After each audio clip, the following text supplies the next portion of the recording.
যেমন দ্রব্যমূল্য বৃদ্ধি, আপনি কাঁচা বাজারে যান, দেখবেন কাঁচা বাজারে জিনিসপত্র আগের চেয়ে 20 to 50% বেড়ে গেছে। 20 থেকে 50% কাঁচা বাজার বেড়ে গেছে। মাছের দাম বেড়ে গেছে, মাছের সাপ্লাই কম হচ্ছে। ফলে এইগুলোকে অ্যাড্রেস করাটা খুব জরুরি। প্লাস কর্পোরেশন ট্যাক্স দিতে গিয়ে এখনো অনেককে হ্যারাস হতে হচ্ছে, সবাই তো অনলাইন পারেন না। আপনি লাইনে গিয়ে দেখবেন ওই বড় অফিসের সামনে বা ট্যাক্স কাউন্টারের সামনে বিশাল লাইন, কাউন্টার বাড়েনি। ম্যান পাওয়ার একটা বড় ইস্যু। আর একটা বড় ইস্যু হচ্ছে বেসরকারি হাসপাতাল এবং শিক্ষা। শিক্ষা ক্ষেত্রে বেসরকারি সংস্থাগুলো কোটি কোটি টাকার লুটে নিয়ে যাচ্ছে, কার্যত লুটে নিয়ে যাচ্ছে। একদম ইনফ্রাস্ট্রাকচার নেই, অথচ বড় বড় ফিস দেওয়া হচ্ছে। মানুষের ক্ষোভ এর বিরুদ্ধে আছে। ঠিক যেরকম বেসরকারি হাসপাতালগুলো, আপনি যে ভাইরাল ভিডিও কথাগুলো বলছেন, সোশ্যাল মিডিয়ায় প্রায়শই এই দুর্নীতির সঙ্গে যে ভিডিওগুলো ভাইরাল হয়, সেই যে হাসপাতালগুলো বা ডায়াগনস্টিক সেন্টারগুলো দুর্নীতির কথা, মানে কয়েকদিন আগেই সোশ্যাল মিডিয়াতেই এসেছে, একদিনের বিল করেছে 2 লক্ষ টাকার বেশি। মানে ভাবা যায় বেসরকারি হাসপাতালগুলো, মানে এই জায়গাগুলো থেকেই তো অসন্তোষ তৈরি হয়। আমি পার্থবাবু আপনার কাছে আসবো, তবে যেহেতু আমরা এই হাসপাতালের কথা, স্বাস্থ্য ব্যবস্থার কথা আলোচনা করলাম, স্বাস্থ্যমন্ত্রীর বক্তব্যটাও আপনাদের শোনানোর দরকার রয়েছে। ঠিক কি বলেছিলেন স্বাস্থ্যমন্ত্রী শারদ মুখার্জি, শুনুন। কিছু কিছু জায়গায় আমরা নথিতে পাচ্ছি যে ফ্রি বলে লেখা আছে, তাতে লেখা আছে যে Sujit Bose free, Tapas Chatterjee free, Somshankar Raut free. তো এই রাজনৈতিক ব্যক্তিত্ব যারা আছে একই নামের, হতে পারে তারা, নাম হতে পারে তারা, কিন্তু তাদের সম্বন্ধে ফ্রি জিনিসটা কি, তাদের জন্য কি দেওয়া হচ্ছে, সেগুলো আমাদের চিন্তার ব্যাপার। থ্যালাসেমিয়া রোগীদের জন্য আমরা বেশিরভাগ এক্সপেক্ট করি, থ্যালাসেমিয়া রোগীরা প্রায়ই রক্ত গ্রহণ করেন, রক্ত ট্রান্সফিউশনের দরকার হয়। আমরা সব ব্লাড ব্যাংকের সরকারি বেসরকারিকে বলাবো যে থ্যালাসেমিয়া রোগীদের জন্য রক্তটা যেন যতটা কম পয়সায় দেওয়া হয়। কিন্তু এখানে দেখা যাচ্ছে তাদের জন্য 1400 টাকার রক্ত দেওয়া হয়েছিল।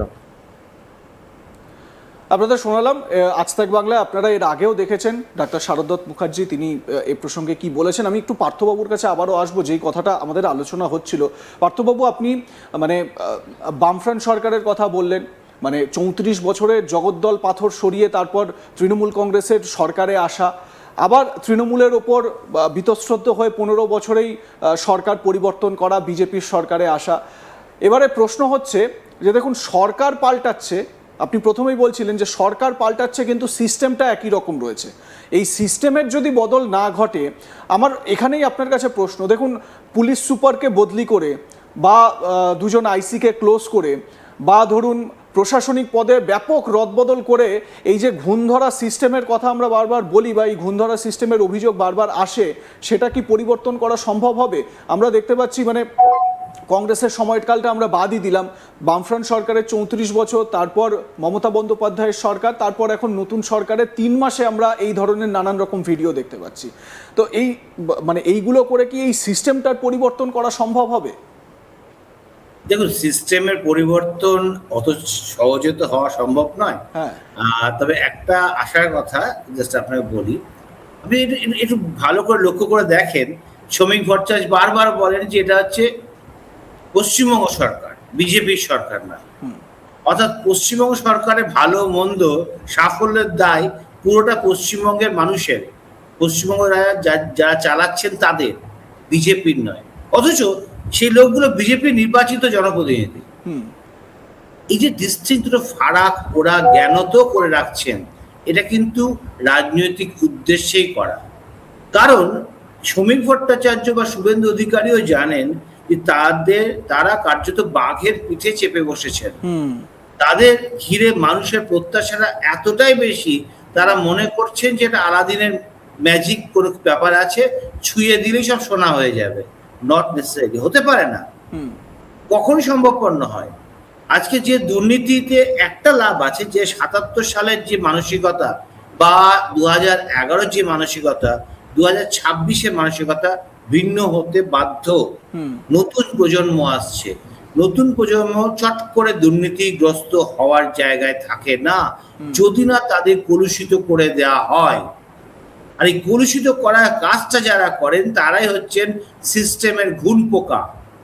এই সিস্টেমের ঘুরপোকা কারা সেটা শুভেন্দু অধিকারীর চাইতে বেশি ভালো কেউ জানতে পারেন না।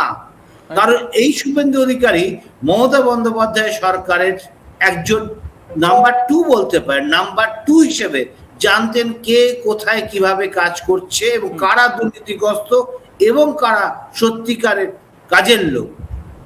ইভেন তিনি যখন বিরোধী দল নেতা ছিলেন, ক্লোজ টু গভর্নমেন্ট, তারও একটা প্রভাব ছিল, তিনি জানতেন, তার একটা ম্যাচ রিডিং ছিল, যে কারণে দেখবেন এই সাম্প্রতিককালে বিভিন্ন কমিশন গঠন করা হয়েছে, সেখানে যে সমস্ত পুলিশ বা আইপিএস কর্তাদের নিয়োগ করা হয়েছে, তাদের নিয়ে মানুষের মধ্যে একটা বিশাল একটা আশা আছে। কারণ এই লোকগুলো খুব সৎ হিসাবে পরিচিত। দময়ন্তী সেন একটা নাম বললেই যথেষ্ট, বোঝা যায় যে রাজ্যের বা রাজ্য সরকারের উদ্দেশ্যটা খুব স্পষ্ট, যে বার্তা মুখ্যমন্ত্রী দিচ্ছেন সেটা এখনো পর্যন্ত এই মুহূর্তে পর্যন্ত খুব সদর্থক, যে তিনি চেষ্টা করছেন।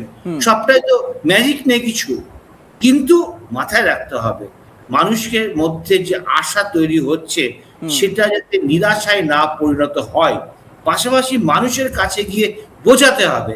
এখানে একটা আবার গন্ডগোল আছে, মানুষের কাছে বোঝাতে যাবেন কিন্তু ইতিমধ্যেই বেশ কিছু দুর্নীতিবাজ লোক, যাদেরকে তৃণমূলের বদমাইশ লোক হিসেবে পাড়ার লোকরা চেনেন, মহল্লার লোকরা চেনেন, অঞ্চলের লোকরা চেনেন, তারা রাতারাতি জার্সি পাল্টে চলে যাচ্ছে বিজেপির দিকে। একদম। এবং বিজেপি বুঝতেও পারছে না, কিছুই না, রক্তদান শিবিরের পাশে গিয়ে দাঁড়িয়ে পড়ছেন, ছবি তুলছেন, সেই ছবিটা বড় করে ফ্রেমে বাঁধিয়ে পাড়া মোড়ে টাঙিয়ে দিচ্ছেন ফ্লেক্স করে। মানে কালকে ছিল তৃণমূল সেবী, আজকে বিজেপি। ফলে এই জায়গাটা আটকাতে হবে। বিজেপি এখনো পর্যন্ত সব 5 কেস এরকম তারা আইডেন্টিফাই করেছে, সাসপেন্ড করেছে, বাদ দিয়েছে, কিন্তু এটা টিপ অফ দ্য আইসবার্গ, কিচ্ছু না। এটা 50,000 হতে পারে, 5 লাখ হতে পারে। একদমই। এই জায়গা থেকেই পার্থবাবু একটু বিরত করি, আমাকে সুজয়ের কাছে স্পেসিফিক ইনফরমেশন রয়েছে। সুজয়, খুব গুরুত্বপূর্ণ একটা প্রশ্ন পার্থবাবু তুললেন। আমরা আজ তাক বাংলাতেও দেখেছি অনেক এরকম, মানে বিজেপি ক্ষমতায় আসার পর 4 তারিখের পর থেকে তৃণমূলের লোক, কোর তৃণমূল, যারা বিজেপিকে মানে রীতিমতো গালিগালাজ করত, তারা মানে দল পাল্টে এখন বিজেপি, বড় বিজেপি হয়ে যাচ্ছে। এবং শ্রমিকবাবুও নিশ্চিতভাবে জানেন যে দলের ভেতরে এই রকম কর্মকাণ্ড চলছে। তো সেই তোলা বা মানে যারা তৃণমূল থেকে হঠাৎ করে বিজেপি, এদেরকে আটকাবার জন্য আমি আবারও যে প্রশ্নটা করছি, কেন্দ্রীয় বিজেপি নেতৃত্ব, পর্যবেক্ষক যারা, তাদের তো একটা কড়া নজর রয়েছে, তারা কিভাবে দেখছেন পুরো বিষয়টা? দেখো, এটা শ্রমিক ভট্টাচার্যেরও একেবারে ঘোষিত নীতি, যে যারা 4 ঘন্টায় বিজেপি মানে হয়েছে, এবং এইটা কিন্তু জেলা স্তর সব জায়গায় যারা মানে বিজেপির যারা নবনির্বাচিত নতুন এমএলএ, যারা বিধায়ক, প্রথমবারের জন্য যারা বিধায়ক হয়েছে, এবং বিজেপি 43টি সাংগঠনিক জেলায় একেবারে কড়া বার্তা কিন্তু পাঠানো হয়েছে যে কোনোভাবেই যারা সেই এলাকার সক্রিয় তৃণমূল কংগ্রেস করতো তাদেরকে কোনোভাবেই বিজেপিতে নেওয়া যাবে না।